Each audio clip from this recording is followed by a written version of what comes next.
이사야서 41장 8절에서 11절까지 말씀, 제가 한 절, 여러분이 한 절, 한 절씩 교독하도록 하겠습니다. 제가 먼저 읽겠습니다. 그러나 너 이스라엘 내 종아, 내가 선택한 야곱아, 내 친구 아브라함의 자손들아, 땅 모퉁이에서 불러 너를 데려왔다. 그리고 내가 내게 이렇게 말했다. 너는 내 종이다. 내가 너를 선택했고 너를 버리지 않았다. 그러니 두려워하지 마라. 내가 너와 함께 있다. 걱정하지 마라. 나는 내 하나님이다. 내가 너를 강하게 하고 너를 도와주겠다. 내 의로운 오른손으로 너를 붙들어 주겠다. 너를 향해 화내던 사람들은 모두 부끄러움을 당하고 수치를 당할 것이다. 너와 다투던 사람들은 아무것도 아닌 것 같이 돼 사라질 것이다. 아멘. 이 시간 하나님의 사랑을 신뢰하라 라는 말씀의 제목으로 우리 사랑하는 김승수 목사님 나오셔서 말씀 전해주시겠습니다.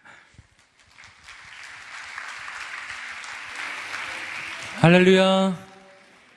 우리 사랑하는 하나님께 감사의 박수를 올려드리겠습니다. 네, 여러분 정말 잘 오셨습니다. 우리가 기도할 때 하나님께서 역사하실 줄 믿습니다. 오늘 이 밤에도 우리가 하나님을 기대합니다. 우리 앞뒤 좌우에 있는 분들 한번 말씀해 주시겠습니까? 하나님을 기대하십시오. 하나님 기대하는 오늘 이 밤이 되기를 간절히 소망합니다. 이번 달에 우리는 하나님을 신뢰하라 라고 하는 주제를 가지고 우리 계속해서 하나님의 말씀을 나누고 또한 기도하며 하나님 앞에 나아가고 있습니다. 하나님을 향한 신뢰, 바로 우리 인생의 가장 중요한 핵심이라고 할 수 있습니다. 그런데 오늘은 특별히 하나님의 사랑을 신뢰하라 라고 하는 주제를 가지고 우리가 함께 말씀을 나누고 또 기도하고자 합니다. 사랑에 대해서 생각할 때 우리가 제일 먼저 한 가지 생각해 볼 것은 뭐냐면, 사랑은 주는 것이 먼저이겠는가 받는 것이 먼저이겠는가 하는 그 질문입니다. 사랑은 주는 것이 먼저일까요? 받는 것이 먼저일까요? 어떻게 보면 너무나 당연한 대답이 나올 텐데요. 많은 경우에 우리는 사랑이라고 하면 우리는 교회에서 교육을 받기를 아가페이 사랑, 수고하고 헌신하고 상대를 위해 나를 내어주는 사랑, 이러한 사랑을 우리는 끊임없이 교육을 받지요. 그래서 사랑하면 실은 부담이 되고 조금 어렵게 느껴지는 것이 사실입니다. 그리고 사랑하면 내가 무언가를 주어야만 하고 내가 헌신해야 하는 것이 아니겠는가라고 우리는 적어도 이론적으로는 알고 있습니다. 그 이론이 나를 어렵게 만드는 거죠. 근데 그래서 사랑을 주는 것이 먼저이겠느냐 받는 것이 먼저이겠느냐, 그러면 정말 정상적으로 열심히 교회에서 신앙생활을 하는 사람이라면 사랑은 주는 것이죠. 그런 게 아니겠어요? 노래도 있잖아요. 사랑은 참으로 버리는 것. 할렐루야. 맞아요. 사랑은 주는 거예요. 주는 거. 주는 게 맞습니다. 그런데 저는 오늘 이 밤에 한 가지를 기억해야 된다고 생각합니다. 주기 위해서는 받아야 된다는 것이죠.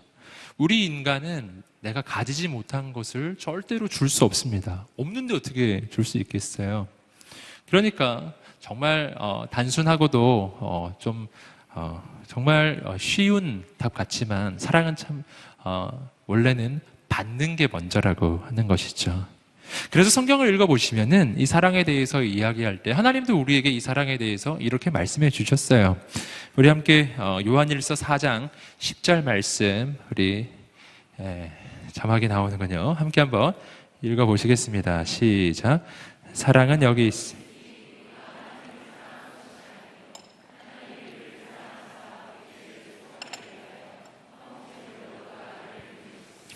네, 보시는 것처럼 사랑은 여기에 있으니, 우리가 하나님을 사랑한 것이 아니요 뭐라고요? 하나님이 우리를 사랑하사 그의 아들을 우리에게 보내주셨다는 것이죠. 나의 사랑이 먼저가 아니라 하나님으로부터 오는 그 사랑이 언제나 먼저입니다.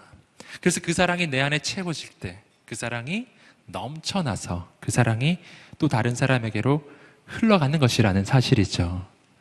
여러분, 그런데 오늘 말씀에서 우리가 발견하는 것처럼 사랑은 여기에 있으니, 우리가 하나님을 사랑한 것이 아니요 하나님께서 우리를 사랑하사 그의 아들을 우리에게 보내주셨음이라, 여러분, 하나님은 우리에게 아들을 보내주셨습니까? 아니면 보내주실 예정입니까? 보내주셨습니다. 이 끝난 얘기예요. 사랑은 이렇게 표현되었습니다. 하나님이 나를 위해 그 아들을 보내주시는 것으로 표현되었습니다. 이 사실은 과거형이에요. 자, 여기서 우리는 한 가지 중요한 사실을 발견할 수가 있습니다. 우리는 사랑을 받을 예정인 사람일까요? 아니면 사랑을 이미 받은 사람일까요? 이미 받은 사람이에요. 최소한 그 사랑은 2000년 전에 십자가에서 이미 표현되었습니다. 그리고 성경이 말해주는 것은 그 하나님의 사랑이 2000년 전에 십자가에서 시작된 것이 아니고 실은 그 사랑은 태초부터 시작된 것입니다. 태초 이전에, 창세 전에 하나님은 우리를 미리 선택하셨다고 성경은 이야기하십니다. 여러분, 우리는 사랑을 받는 인생이에요. 근데 이미 그 사랑은 태초 전부터 시작된 사랑이라는 것입니다. 여러분, 오늘 그 사랑이 영원 전부터 시작되어서 2000년 전에 십자가에서 표현되었고요. 그리고 그 사랑은 지금도 계속되고 있는 것입니다.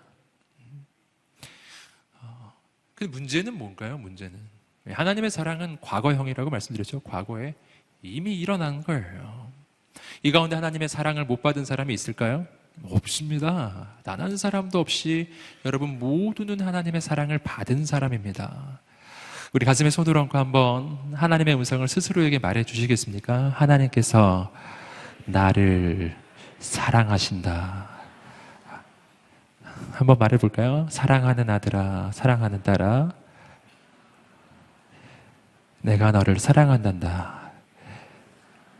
아멘. 그것이 하나님 아버지의 여러분을 향한 음성입니다. 영원 전부터 시작된 음성이죠.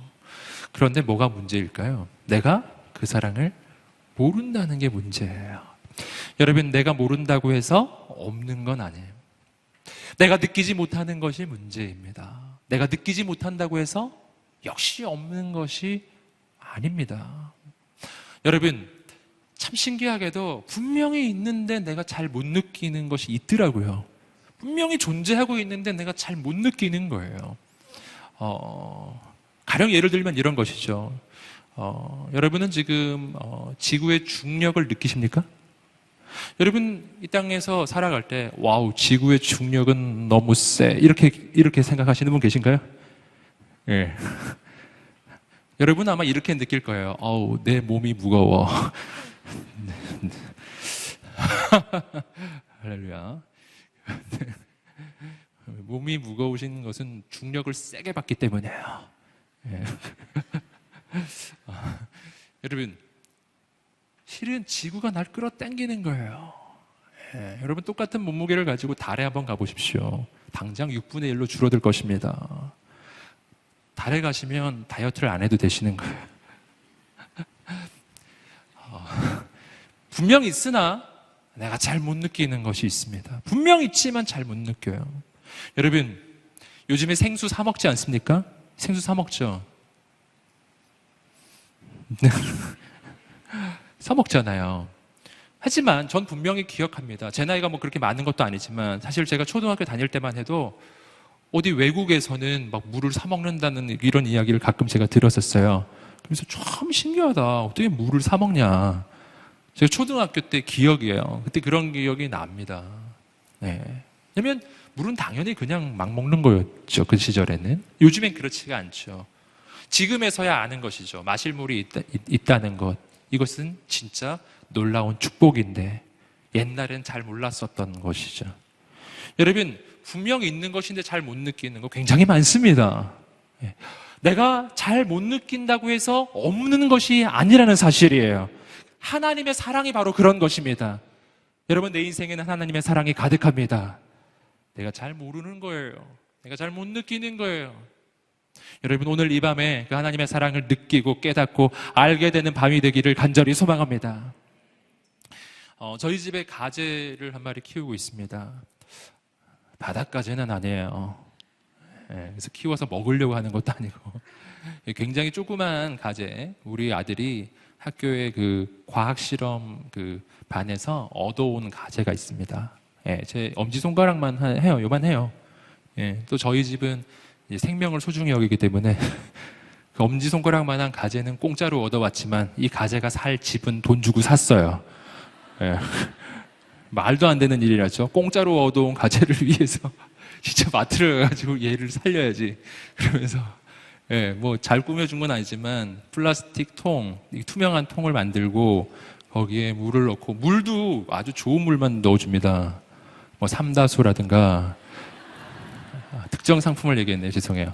근데 아무튼 우리 교회에서 파는 그 물 있잖아요. 예? 수려한 물. 그런 물 진짜 넣어줘요. 수돗물 넣으면 죽을까봐. 예. 정말 좋은 주인 아닌가요? 예. 그리고 이 가재는 어두운 데를 좋아하기 때문에 뭔가 이렇게 숨어 있을 곳이 필요해요. 예. 숨어 있을 곳이 필요해서 늘 뭐를 해주냐면은 종이컵을 반으로 잘라서 그 종이컵을 거기 넣어주거든요. 그러면 종이컵 아래 그늘 아래로, 예. 종이컵 그늘 아래로 그 가재가 가서 종이컵 그늘 아래에서 편히 쉬는 거죠. 네. 그런데 그 가재에게 누가 먹이를 제일 많이 주는가? 제가 제일 많이 줍니다. 이상해요. 분명히 우리 아들이 얻어왔는데 우리 아들은 먹이를 안 줘요. 꼭 그런 거 얻으면 제가 줘요, 제가. 그래서 또 오늘도 집에 가서 한번 줄 거예요. 네. 할렐루야. 네. 근데 제가 놀라운 사실을 먹이를 줄 때마다 발견해요. 얘는 못 알아봐요. 네.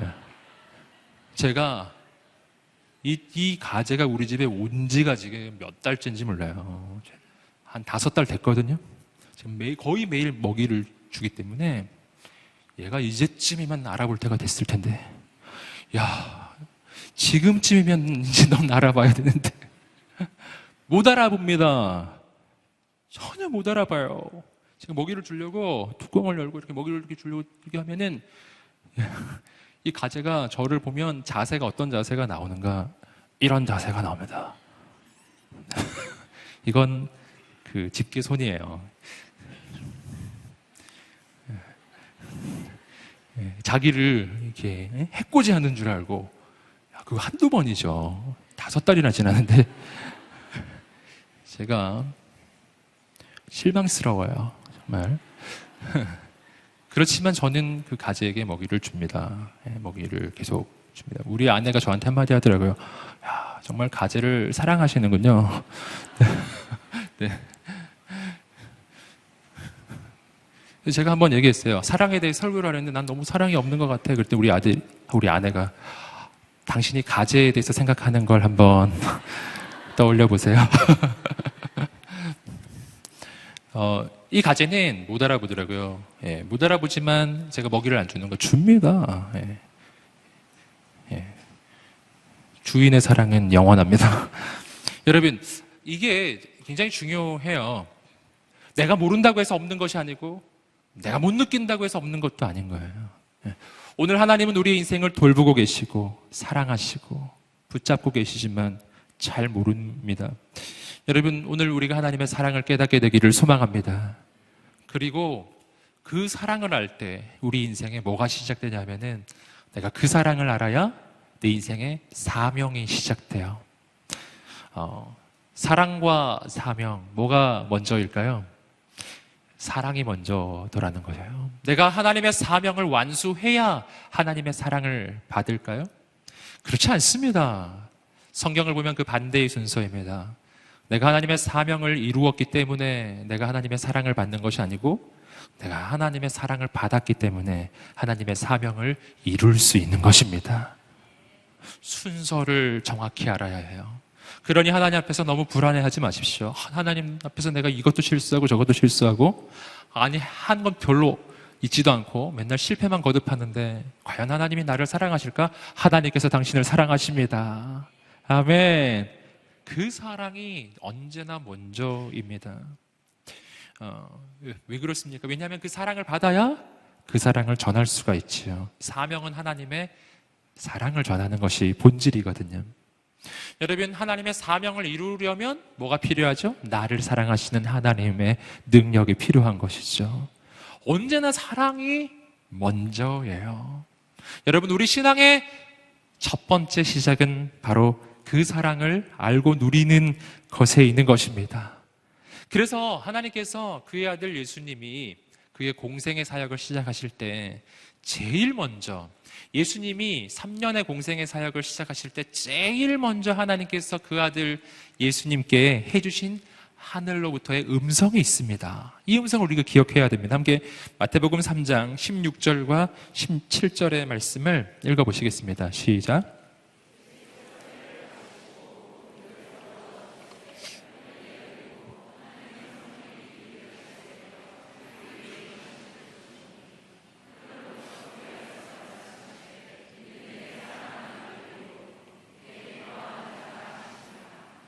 그렇죠.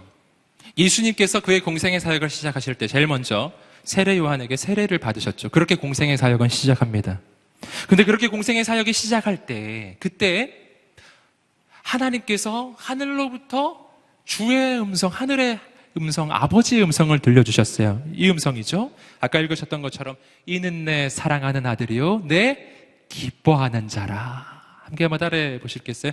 이는 내 사랑하는 아들이요 내 기뻐하는 자라. 아멘. 이것이 바로 아버지가 아들에게 들려준 음성입니다. 언제 들려주었죠? 모든 사역을 이룬 후였습니까? 아닙니다. 아무것도 하지 않았을 때. 아직 예수님은 그분의 그 사역을 아직 시작하지 않으셨어요.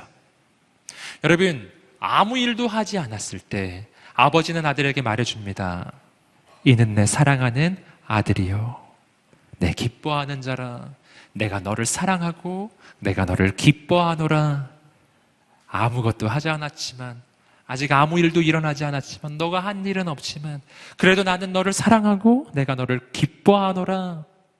내가 너를 사랑하는 이유는 너가 대단한 기적을 이루었기 때문도 아니고 대단한 업적을 이루었기 때문도 아니고 십자가를 졌기 때문도 아니란다. 내가 너를 사랑하는 이유, 내가 너를 기뻐하는 이유는 내가 나의 아들이기 때문이란다. 아멘. 여러분, 하나님이 당신을 사랑하시고 기뻐하십니다.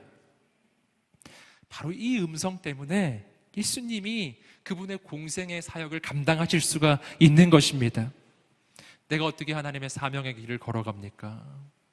내가 이 사명을 완수해야 하나님의 아들로 합격될 수 있기 때문에 사명을 이루어 가야 한다면 그 사명을 이루는 길이 불안할 것입니다. 힘들 거예요. 과연 내가 하나님께 합격할 수 있을까? 늘 불안한 인생을 살아갈 것입니다. 여러분, 전 하나님이 우리 인생을 그렇게 불안하게 만드신다고 생각하지 않습니다. 여러분, 내가 하나님의 사랑받는 이유는 하나뿐이에요. 내가 하나님의 아들이요 딸이기 때문입니다. 그 사랑이 이미 내게 있고 난 사랑받는 아들이기 때문에 나의 아버지께서 나를 통해 놀라운 일을 이루실 것입니다. 아멘. 할렐루야. 여러분, 그러니 오늘 우리의 인생 가운데 가장 먼저 알고 깨닫고 누릴 것, 바로 하나님의 사랑이라고 하는 것입니다. 오늘 이사야 41장 8절부터 11절까지의 말씀은 바로 그러한 하나님의 그 사랑의 고백이라고 할 수 있습니다. 나를 사랑하시는 나의 하나님께서 나를 왜 선택하시고 나를 사랑하시고, 하나님 나를 사랑하시기 때문에 나의 인생을 어떻게 대해 주시는지 오늘 말씀이 우리에게 보여주고 있습니다. 여러분, 이 말씀이 선포될 때 오늘 하나님이 나를 얼마나 사랑하시는지를 알고 깨닫게 되기를 주님으로 축복합니다.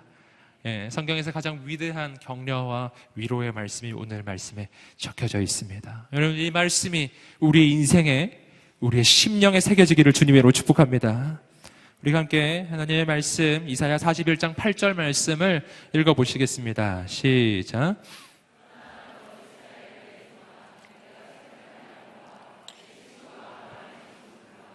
(8절) 말씀을 보시면 하나님께서 하나님께서 선택하신 그 이스라엘 백성들을 향해 부르시는 호칭이 세 가지가 나오고 있습니다. 이 호칭 안에 중요한 몇 가지 영적인 의미가 담겨져 있어요. 이것은 하나님께서 이스라엘 민족을 보실 때 그 보시는 관점을 보여줍니다. 하나님이 이스라엘 백성들을 어떻게 보시는지.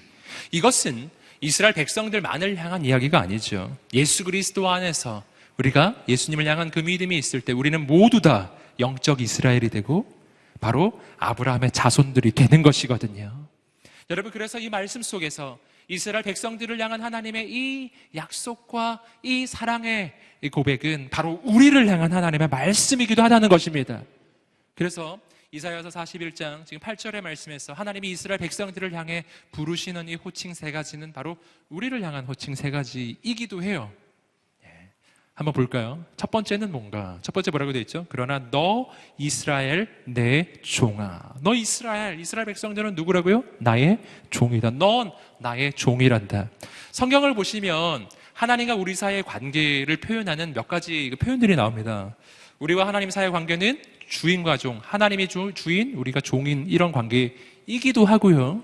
또한 하나님은 우리의 아버지, 우리는 그분의 자녀이기도 해요. 또 성경에 보시면 하나님은 우리의 특별히 예수 그리스도죠.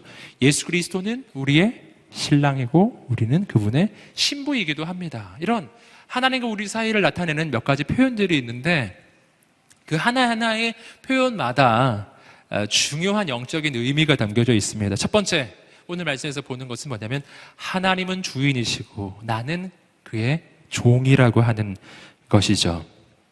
여러분, 이것은 우리 인생을 향한 중요한 한 가지 영적 정체성입니다. 나는 주님의 종이라는 거예요. 여러분, 종이라고 하는 이 정체성은 뭐를 보여주는 것인가 하면은 내 인생이 나의 것이 아님을 보여주는 것입니다. 여러분, 종은 자기 인생이 자신의 것이 아니에요. 종은 자신의 인생은 자신의 것이 아니고 누구의 것이죠? 주인의 것이에요. 주인의 것이라고. 종은 직원하고 달라요. 직원이 아닙니다. 종은 주인의 소유입니다. 그의 인생 자체가 주인의 소유입니다. 단순히 일할 의무만 있는 존재가 아니라고요. 그의 존재 자체가 주인에게 속해 있는 것입니다. 이것이 바로 오늘 우리의 인생을 향한 매우 중요한 영적 깨달음입니다. 난 내 것이 아니고 난 주님의 것이라는 사실이죠. 그러니까 그 노래는 틀린 노래예요. 내 인생은 나의 것. 그 잘못된 진리입니다. 내 인생은 주님 것. 이렇게 불러야죠. 여러분, 한번 외쳐보겠습니다. 나의 인생은 나의 것이 아니라 주님의 것입니다. 아멘. 굉장히 중요한 우리 인생을 향한 영적 깨달음입니다. 여러분, 내 인생이 여러 가지 문제의 상황에 부딪히죠. 때로는 내 인생에 두려움이 찾아오기도 하고요. 또 때로는 내 인생에 하나님을 향한 섭섭함이 생기고 하나님을 향한 원망이 생기기도 합니다. 왜 그런 현상이 일어날까요? 저는 몇 가지 한번 생각해 보기를 원해요. 내 인생에 왜 두려움이 있을까요? 내 인생에 두려움이 있는 이유는 문제가 커서 그런 경우는 거의 없어요, 여러분. 그렇지 않아요. 우리는 흔히 생각하기를 내 인생에 문제가 크고 장애물이 크기 때문에 내게 두려움이 다가오고 이 두려운 것은 당연한 거라고 여기지 않습니까? 그러나 그렇지 않아요. 하나님의 사람에게 두려움이란 정상적 반응이 아닙니다.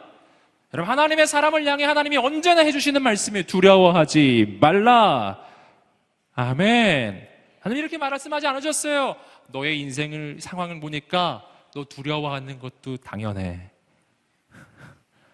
하나님이 그렇게 말씀하신 적 있으십니까? 그렇게 말씀하신 적 없어요. 하나님은 언제나 이렇게 말씀하셨죠. 두려워하지 말라. 아멘. 오늘도 말씀이 그렇게 얘기하죠. 두려워 말라. 내가 너와 함께함이라. 할렐루야. 여러분, 두려움은 하나님의 사람의 정상적인 반응이 아닌 것을 알아셔야 합니다. 두려움은 하나님이 주시는 것이 아니요. 두려워하는 마음은 하나님께서 주시는 마음이 아니요. 하나님께서 주시는 것은 능력과 사랑과 절제하는 마음이에요.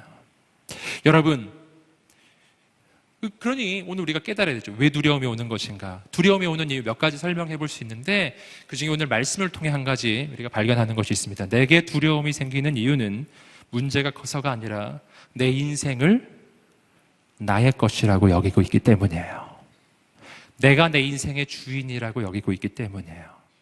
내 인생의 주인은 내가 아닌데 내가 주인이라 여기고 있어서 바로 그때 내 인생에 찾아오는 첫 반응이 두려움이라고 하는 반응입니다.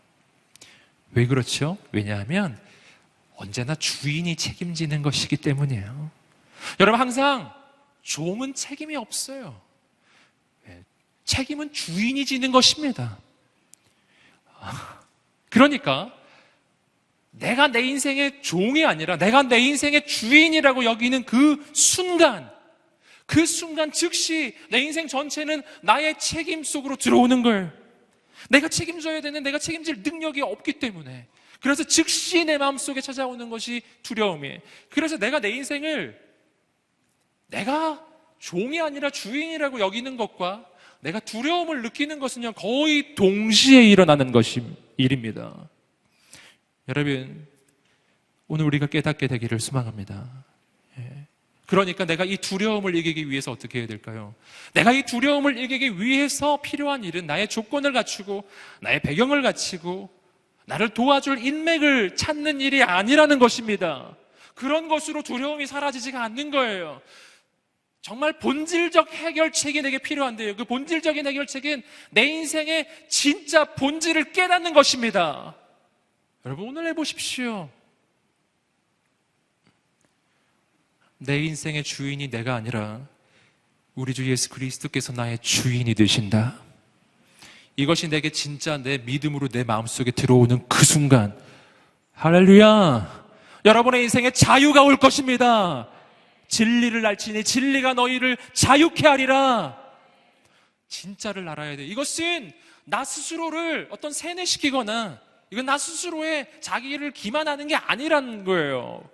이거는 실제를 깨닫는 것입니다. 내가 주인이 아닌데 내가 주인이라고 스스로 여기기 때문에 불안하고 초조하고 염려가 찾아오는 거예요. 본질, 난 원래 종이거든요. 종이란 것을 깨달으세요.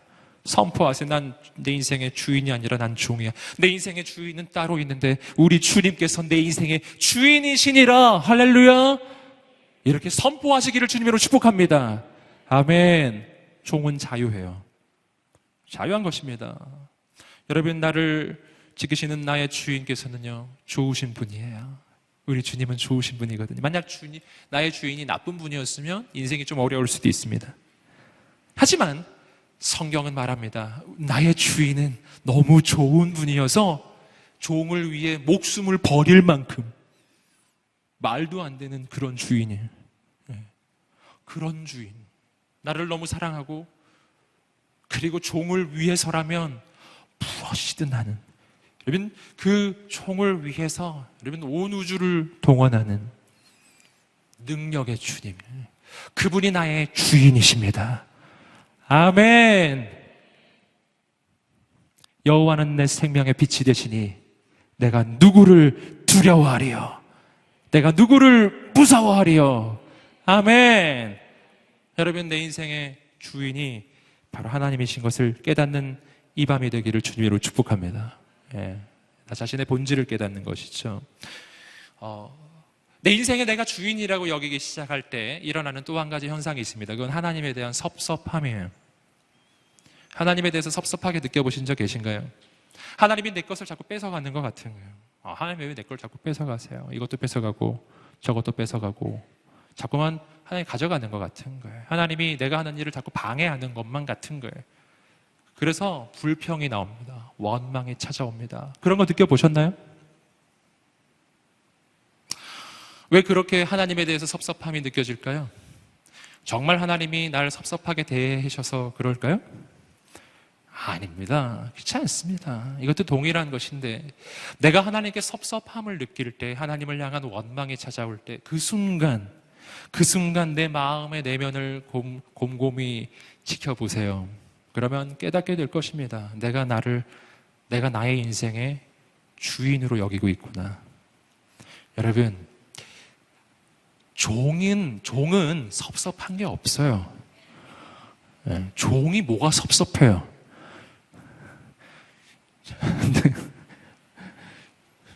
종이 뭐가 섭섭한 게 있어요? 원래 아무것도 없는데 주인이 밥 한 술이라도 주면 감지덕지한 거죠. 예, 뭐가 섭섭해요? 내가 내 인생의 주인이 아님을 깨달아야 합니다. 내가 내 인생의 주인이라고 여기기 때문에 섭섭해요. 내가 내 인생의 주인이라고 여기기 때문에 하나님께서 내 것을 가져간다고 느껴요.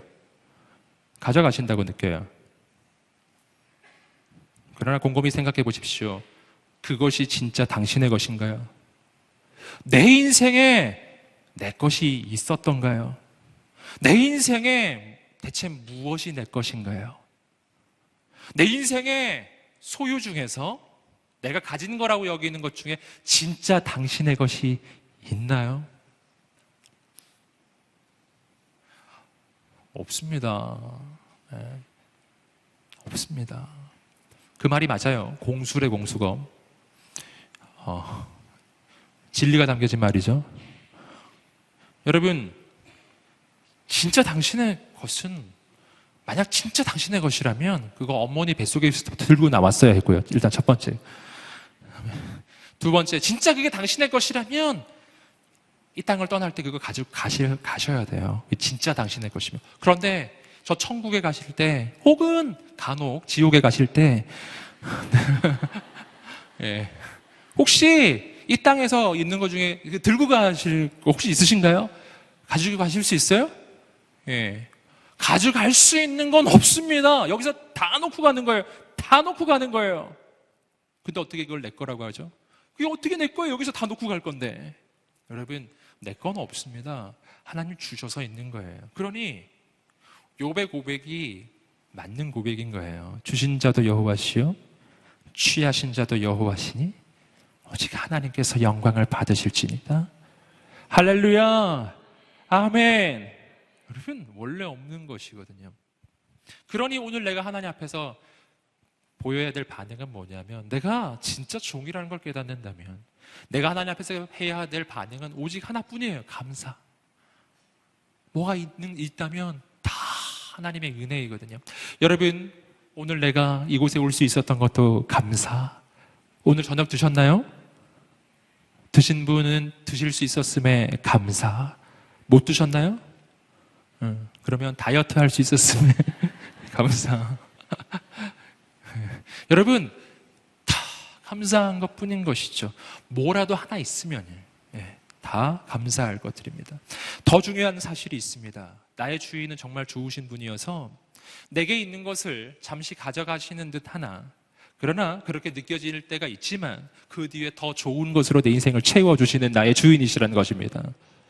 하나님의 역사는 그런 것이죠.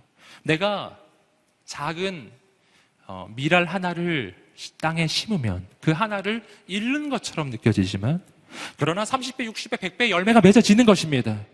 예수 그리스도께서 십자가를 지실 때 그 십자가를 선택하면 내 목숨을 잃어버리는 것처럼 느껴지지만 3일 뒤에 다시 찾는 거예요.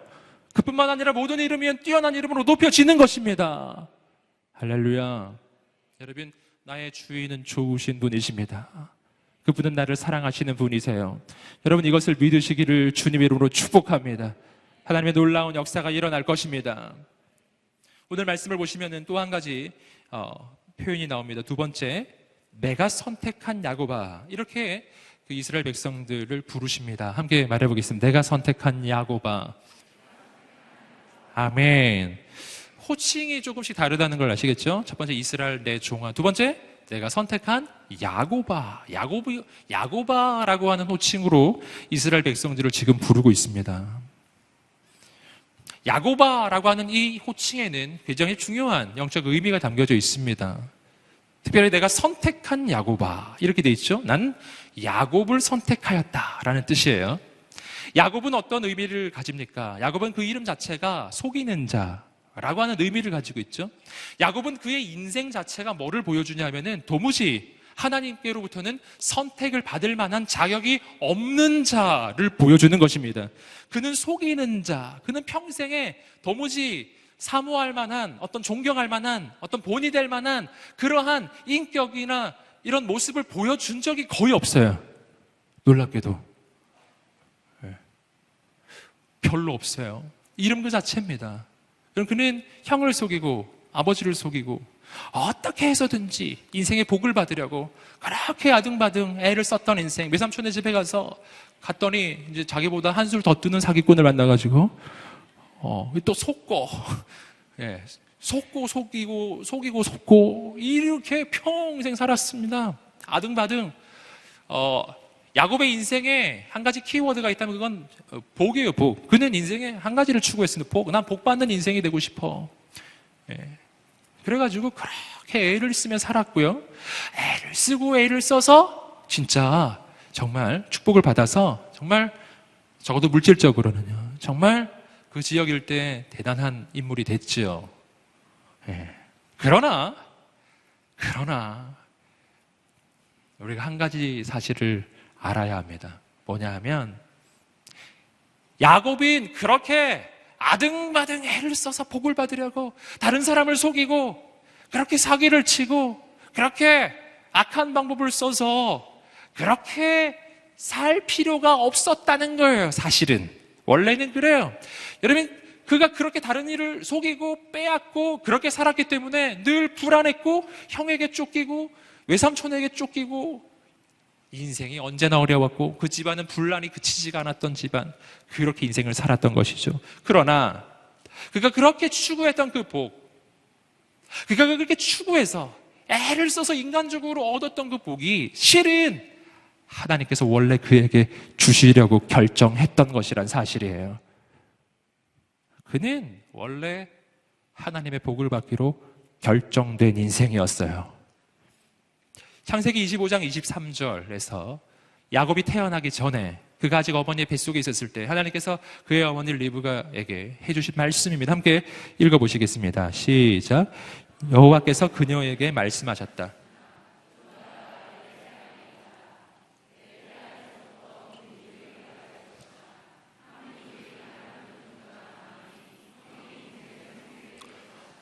이것이 바로 리브가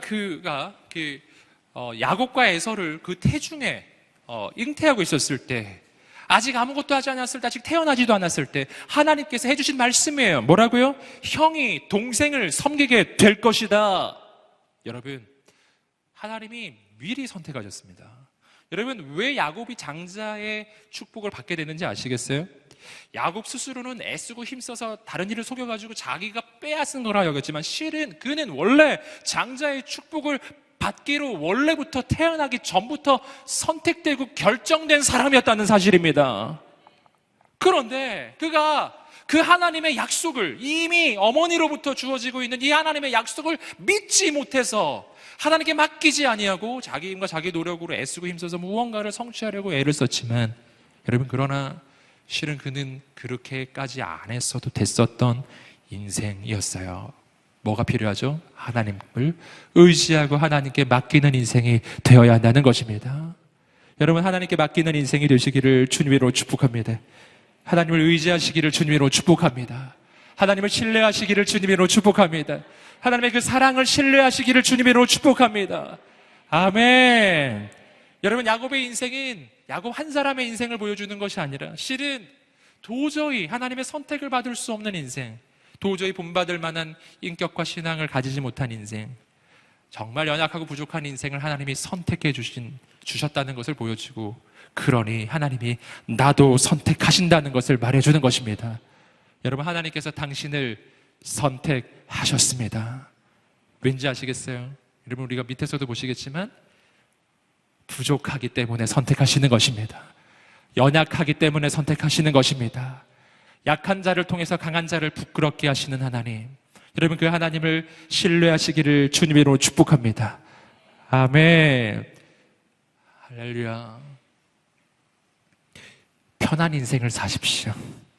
내 힘으로 살면 인생이 험악해집니다.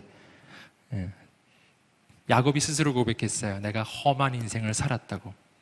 왜냐하면 자기 힘으로 살았기 때문입니다. 여러분, 오늘부터 하나님께 모든 것을 맡기게 되기를 주님으로 축복합니다. 함께 외쳐보겠습니다. 나는 원래 축복받기로 결정된 사람입니다. 아멘. 옆 사람에게 한번 선포해 주세요. 당신은 원래 복받기로 선택된 사람입니다. 너무 애쓰지 마세요. 네. 할렐루야. 네. 너무 그렇게 아등바등 하지 않아도 됩니다.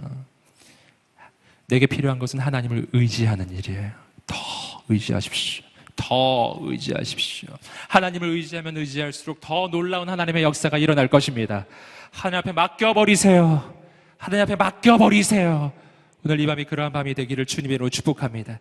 여러분, 그래서 야곱의 인생 가운데 결정적인 전환점이 있죠. 야복 강가에서 그의 이름이 야곱에서 이스라엘로 바뀌는 순간이 있습니다. 이게 어느 순간인가요? 오늘 이스라엘 민족을 향해서 똑같은 대상을 향해 두 가지 호칭이 함께 온다는 것을 볼 수 있습니다. 이스라엘이지만 동시에 야곱이에요. 야곱이지만 동시에 이스라엘입니다. 그 이름의 의미는 다릅니다. 야곱은 속이는 자예요. 다른 이의 것을 빼앗고 속이는 자예요. 자기 힘으로 사는 인생, 야곱입니다. 근데 똑같은 그 야곱의 이름이 이스라엘로 하나님이 바꾸어 주시는 순간이 와요. 이스라엘이라는 그 이름의 의미는 하나님과 겨루어 이긴 자라고 하는 뜻이죠. 어떻게 속이는 자가 하나님과 겨루어 이기는 자로 바뀌는 것입니까? 여러분, 그 순간이 바로 이 순간이었어요. 어느 순간인가 하면은 야복 강가에서 야곱이 이제 그 형을 만나기 바로 전날 모든 재산을 형에게 보내고요. 너무 두려워서, 형이 자기를 죽일까 봐 두려워서 자기가 가진 모든 것을 다 보내버리고 자기 가족도 전부 다 보내버려요. 그리고 혼자 남아있어요. 여러분, 정말 오랜 세월 동안 험하게 살아서 모았던 모든 것이 단 하룻밤 만에 다 날려버리는 상황이었습니다. 모든 것을 형에게 보내고 이제는 홀로 쓸쓸히 남아있을 때 하나님의 천사가 찾아옵니다. 밤새도록 씨름을 합니다. 그러다가 어떻게 됐죠? 하나님의 그 천사, 하나님을 대리하는 존재죠. 그의 환도뼈를 칩니다. 그리고 환도뼈가 부러진 게 아니라 위골되고, 그리고 그는 엎드려지면 땅에 쓰러져요. 그가 쓰러졌을 때예요. 그가 하나님 앞에서 완전히 쓰러졌을 때, 그때 바로 하나님이 이렇게 말씀해 주신 거죠. 창세기 32장 28절 함께 읽어보겠습니다. 시작. 그 사람이 말했습니다.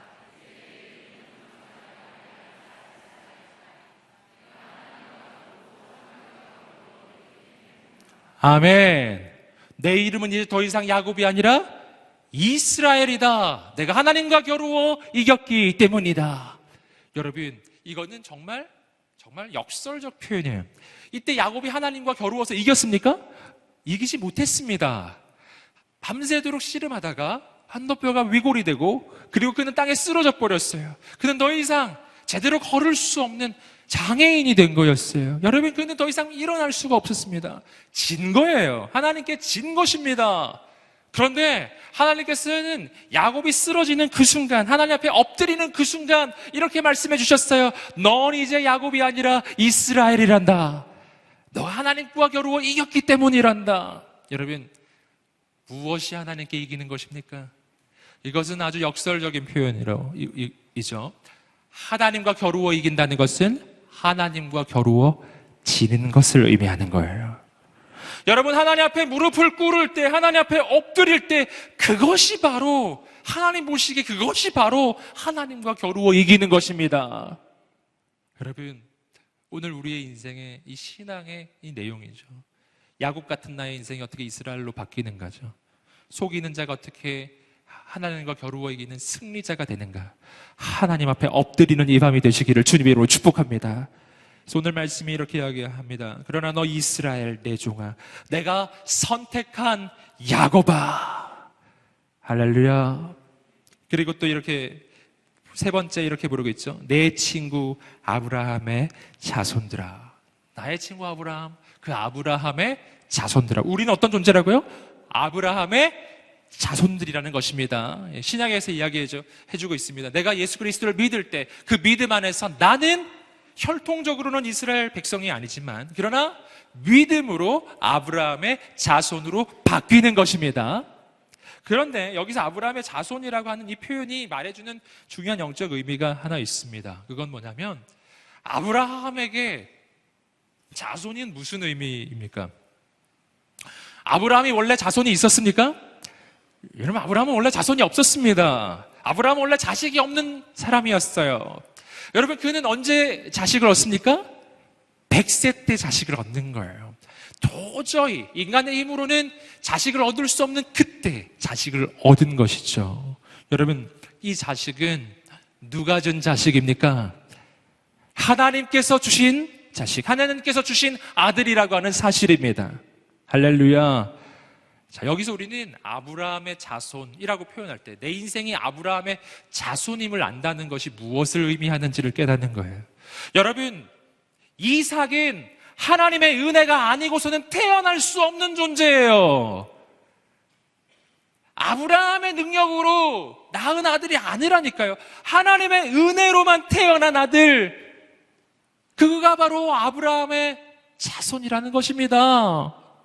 할렐루야. 나를 향해 아브라함의 자손아 이렇게 부를 때요, 이건 뭐를 의미하느냐면 이삭이 하나님의 은혜로만 이 땅에 존재하게 된 그러한 인물이듯이 나의 인생도 하나님의 은혜로만 이 땅에 존재하게 된 인생임을 알아야 한다는 것입니다. 여러분, 내가 어떻게 이 땅에 존재하게 되었나요?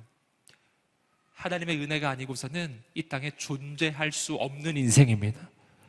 오직 하나님의 은혜로만 이 땅에 존재한 인생. 여러분, 이건 뭐를 의미합니까? 나는 스스로 이 땅에 온 자가 아니라는 것입니다. 여러분, 아브라함의 아들 이삭은 하나님의 약속에 의해서 이 땅에 온 존재예요. 할렐루야. 내 인생도 그런 인생입니다. 여러분, 오늘 나는 나 스스로 이 땅에 온 것이 아니라 온 우주를 짓고 창조하신 하나님께서 계획하시고 이 땅에 보내주신 그러한 인생이라는 것을 믿으시기를 주님으로 축복합니다. 이 아브라함의 자손을 향한 하나님의 약속이 있어요. 함께 창세기 22장 17절과 18절 말씀을 읽어보시겠습니다. 시작. 내가 반드시 내게 복을 주고 반드시 내 자손을 하늘의 별처럼 바닷가의 모래처럼 많아지게 하겠다. 내 자손이 원수들의 성문을 차지할 것이다. 내가 내 말에 순종했으므로 내 자손을 통해 이 땅의 모든 민족들이 복을 받을 것이다. 아멘. 이것이 아브라함의 자손을 향한 하나님의 약속입니다. 첫 번째 약속은 뭐죠? 내 자손이 원수들의 성문을 차지할 것이다. 승리의 약속이에요. 이것은 물론 예수 그리스도를 향해서 궁극적으로 가리키는 예언의 말씀이지만, 그러나 하나님의 그 약속 안에서, 그 믿음 안에서 아브라함의 자손이 된 우리를 향한 하나님의 약속이기도 하다는 것입니다. 내 자손이 원수들의 성문을 차지할 것이다. 여러분, 하나님께서 승리를 주실 것입니다. 하나님의 은혜로 이 땅에 온 하나님의 아브라함의 자손들, 그들을 향한 하나님의 또 한 가지 약속이 있다면 이것이에요. 내 자손을 통해 이 땅의 모든 민족들이 복을 받을 것이다. 축복의 통로로의 약속이에요. 여러분, 하나님께서 여러분의 인생에 승리를 주실 것입니다. 하나님께서 여러분을 통해서 많은 사람들을 살리실 것입니다. 아멘. 이 호칭 속에서 우리는 우리 인생의 본질을 발견합니다. 하나님의 사랑받는 인생이 이런 인생이라는 것을 깨닫게 되는 것입니다. 계속해서 우리 9절 말씀을 함께 읽어보시겠습니다. 9절입니다. 시작. 내가 너를 땅끝에서 머나먼 땅 모퉁이에서 불러 너를 데려왔다. 그리고 내가 내게 이렇게 말했다. 너는 내 종이다. 내가 너를 선택했고 너를 버리지 않았다. 9절 말씀을 보시면은 이렇게 돼 있죠. 내가 너를 땅끝에서 머나먼 땅 모퉁이에서 불러 너를 데려왔다. 난 하나님께 어떤 인생이라고요? 하나님의 부름을 받은 인생이에요. 함께 외쳐보겠습니다. 나는 하나님의 부름받은 인생입니다. 아멘. 이 부름을 받았다라고 하는 것은 또 다른 말로 하면 하나님의 선택을 받았다라고도 표현할 수 있어요. 나는 하나님의 부름을 받고 하나님의 선택을 받았는데 어디서 부름을 받았다고요?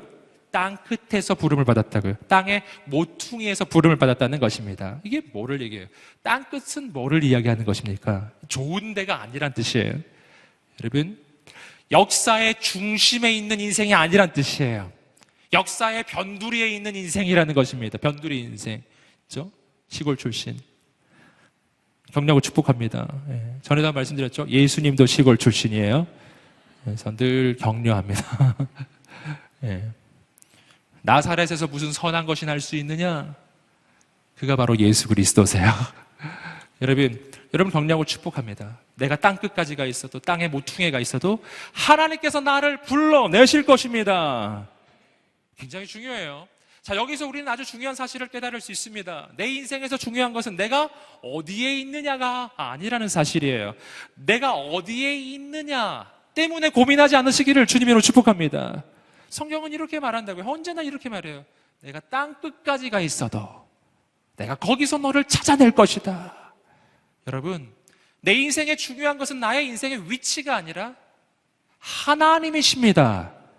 하나님이십니다. 여러분, 위치를 추구하지 마시고 하나님을 추구하시기를 주님으로 축복합니다. 내가 땅끝 땅의 모퉁이에 가 있어도 거기서 내가 하나님을 추구하고 하나님을 만난다면 그 하나님이 내 인생을 붙잡아서 세워주실 것입니다. 여러분, 우리가 성경에서 보시는 것처럼 우리가 지난주에 하나의 말씀 통해서 보셨죠? 요셉의 인생, 그의 인생 마찬가지. 그가 감옥 속에 있어도, 노예가 되어 있어도, 사람들이 기억할 수 없는 저 바닥 끝에 떨어져 있어도 하나님이 그를 기억하시면 어느 날 그를 붙잡아서 총리로 세우시더라는 것이죠. 할렐루야. 허황된 꿈을 꾸라는 얘기가 아니에요. 오늘 말씀드리는 것은 내 인생의 중요한 분은 하나님이시라는 것입니다. 또한 오늘 말씀은 이렇게 이야기하고 있어요. 땅끝에서 내가 너를 불렀고, 그리고 또 이어지는 구절 속에서 너는 내 종이다. 내가 너를 선택했고 버리지 않았다. 난 너를 선택했단다. 어디서요? 땅끝에서 선택했어요. 하나님의 선택의 차이점을 우리는 여기서 다시 한번 발견할 수 있는 것입니다. 성경을 보시면 하나님이 왜 이스라엘 민족을 선택했는지 설명하시는 구절이 나옵니다. 함께 신명기 7장 7절 말씀을 읽어보시겠습니다. 시작. 여호와께서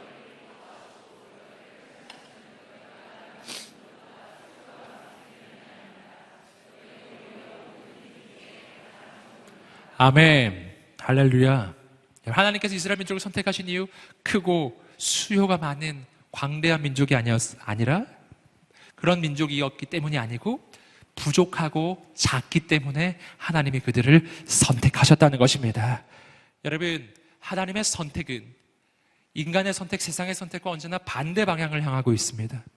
그러니 내가 자격 없고 조건 없는 자라는 것을 내가 깊이 깨달았다면 바로 그것이 내가 하나님께 선택받는 이유가 될 것입니다.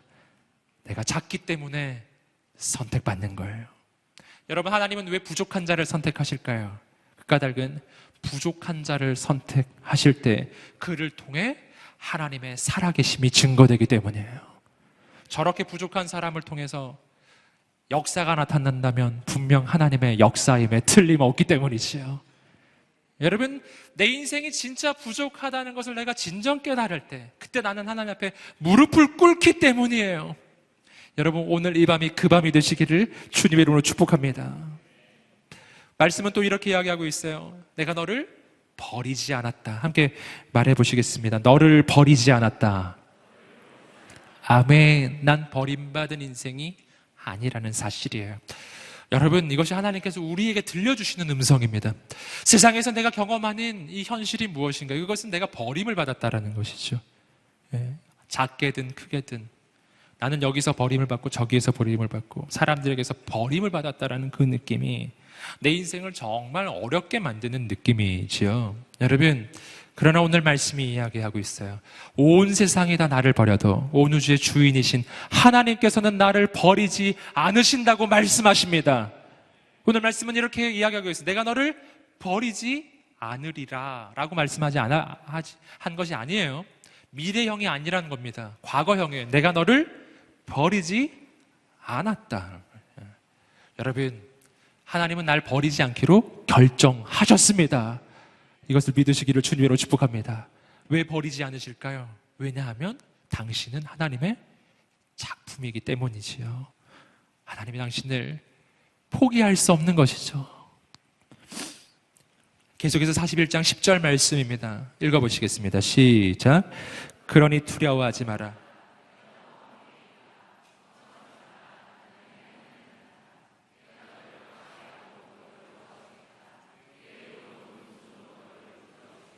아멘. 그러니 두려워하지 마라.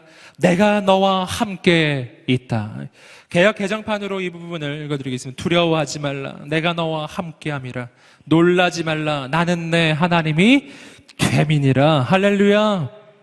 여러분, 하나님께서 우리 인생을 향해서 말씀해 주시는 가장 중요한 영적인 격려와 위로의 말씀입니다. 네. 오늘 이 말씀이 우리의 인생과 10년 가운데 들려지게 되기를 주님으로 축복합니다. 두려워하지 말라. 두려워하지 말라. 여러분, 이 음성을 오늘 이 밤에 듣게 될 때 오늘 믿음으로 반응하면 우리 인생에 그 역사가 나타나기 시작할 것입니다. 아멘. 오늘 하나님께서 하나님의 백성들에게 찾아오셔서 두려워하는 백성들에게 찾아오셔서 해주시는 말씀은 두려워하지 말라라고 하는 명령형이라는 것을 꼭 기억하십시오. 여러분, 하나님께서 명령하실 때 여러분, 하나님의 이 말씀은 믿을 때에 그 말씀이 이루어지는 거예요. 하나님께서 두려워하지 말라라고 하는 이 말씀을 오늘 이사야 41장 10절에서 이스라엘 백성들을 향해서도 이야기하시고요. 성경을 보시면 수많은 하나님의 사람들에게 찾아오셔서 끊임없이 해주시는 말씀이 바로 이 말씀입니다.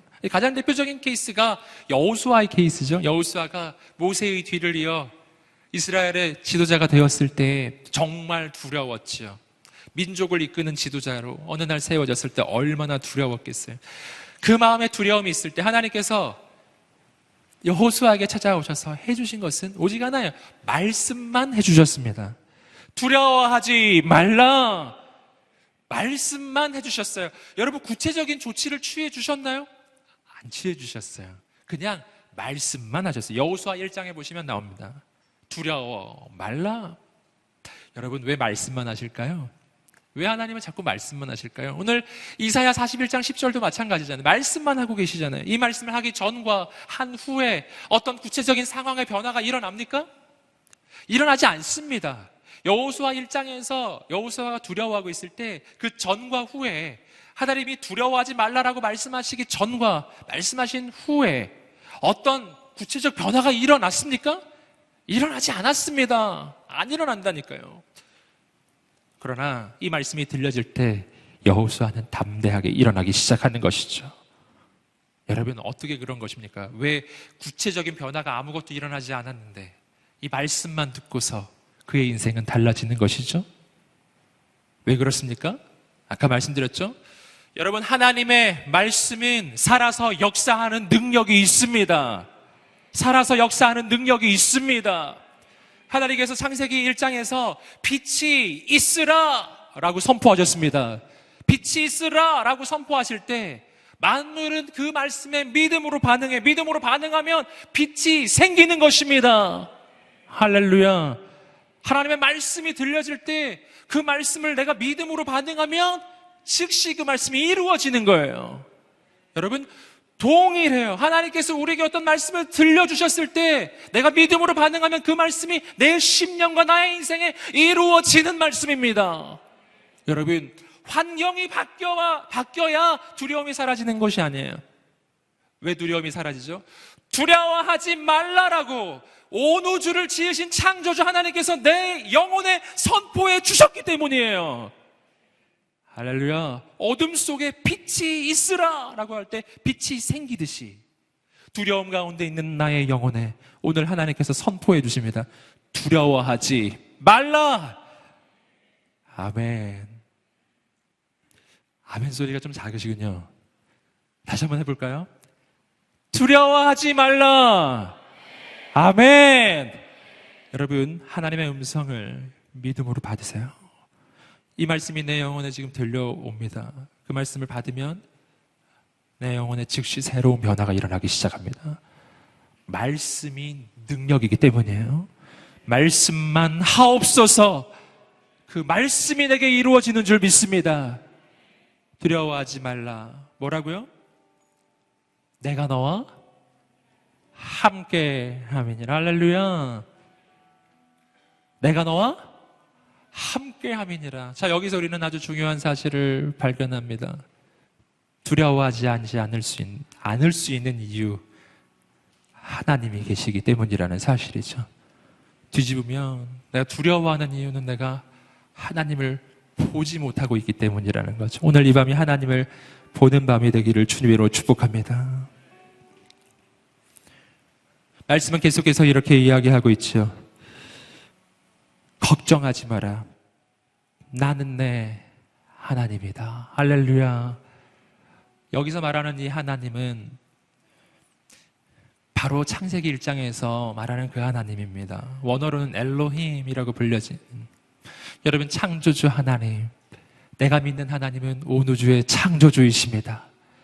내가 이것을 믿기 때문에, 그래서 내 인생에는 두려움이 사라지기 시작하는 것입니다. 말씀은 계속 이야기합니다.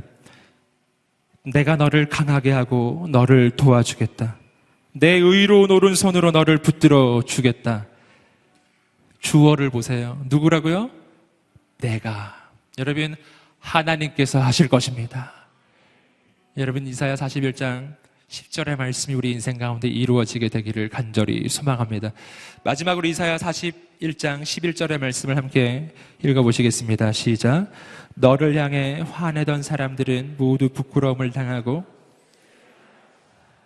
너와 다투던 사람들은 아무것도 아닌 것 같이 돼 사라질 것이다. 아멘. 여러분, 이것이 마지막으로 하나님께서 말씀해 주신 우리를 향한 약속입니다. 무엇을 이야기하고 있죠? 너를 향해 화내는 사람이 있을 것이고, 너를 향해 공격하는 이도 있을 것이고, 다투는 이도 있을 것이고, 힘든 일이 있을 것이다 라는 뜻이에요. 그러나 너를 향해 화내던 사람들이 부끄러움을 당할 것이고, 너와 다투던 사람들은 아무것도 아닌 것처럼 될 것이다. 너의 인생에 공격이 있고 어려움이 있겠으나 그 가운데 하나님께서 반드시 승리를 주실 것이다. 역전의 하나님이시죠. 여러분, 오늘 이 하나님이 우리를 사랑하신다고 이야기하십니다. 오늘 이 밤에 이 약속의 말씀을 붙잡고 나를 사랑하시는 그 하나님께 간절히 기도하며 나아가지 않으시겠습니까? 오늘 이 밤에 이 모든 말씀은 나를 사랑하시는 하나님의 사랑의 고백입니다. 내 인생에 무엇이 이루어질까요? 여러분, 나를 향해 약속하시는 하나님의 약속이 이루어질 줄 믿습니다. 이 약속의 말씀을 오늘 여러분에게 다시 한번 선포해 드리겠습니다. 우리가 함께 이 말씀을 듣고 기도하며 나아가겠습니다. 그러나 나의 종 너 이스라엘아, 내가 택한 야곱아, 나의 벗 아브라함의 자손아, 내가 땅 끝에서부터 너를 붙들며 땅 모퉁이에서부터 너를 부르고 내게 이르기를 너는 나의 종이라. 내가 너를 택하고 싫어하여 버리지 아니하였다 하였노라. 두려워하지 말라, 내가 너와 함께함이라. 놀라지 말라, 나는 내 하나님이 됨이라. 내가 너를 굳세게 하리라. 참으로 너를 도와주리라. 참으로 나의 의로운 오른손으로 너를 붙들리라. 보라, 내게 노하던 자들이 수치와 욕을 당할 것이요 나와 다투는 자들이 아무것도 아닌 것 같이 될 것이며 멸망할 것이라. 살아계신 하나님, 오늘 이 밤에 그 하나님을 만나게 하여 주시옵소서. 두려움 가운데 있는 모든 자에게 하늘의 위로와 하늘의 용기를 부어 주시옵소서. 다시 한번 일어날 수 있는 힘을 부어 주시옵소서. 나의 인생이 어떤 인생입니까? 나의 인생의 주인이 내가 아니라 바로 하나님이심을 깨닫게 하여 주시옵소서. 나의 인생이 비록 야곱같이 부족하고 연약한 인생이지만 내가 그 하나님 앞에 무릎을 꿇을 때 나를 붙잡아 이스라엘로 세워주시는 하나님을 믿습니다. 오늘 이 밤에 역사하여 주시옵소서. 행하여 주시옵소서. 나의 나 된 것은 오직 하나님의 은혜입니다. 나를 이 땅에 보내주신 분, 이 땅에 존재하게 하신 분, 나의 생명의 근원 되시는 하나님을 의지하오니 오늘 이 밤 가운데 행하여 주시옵소서. 나를 만나 주시옵소서. 오늘 그 하나님을 사모하는 사람들, 그 하나님의 그 은혜와 사랑 가운데 거하기를 원하는 모든 사람인 우리 자리에서 한번 일어나 보십시오. 간절히 기도하기를 원하시는 분들은 앞으로 나오셔서 기도하십시오. 또 복도로도 나와서 기도하십시오. 우리 간절히 기도하며 주 앞에 나갈 때 주 앞에 두 손을 들고 주여 세 번 외치며 간절히 기도하겠습니다. 주여.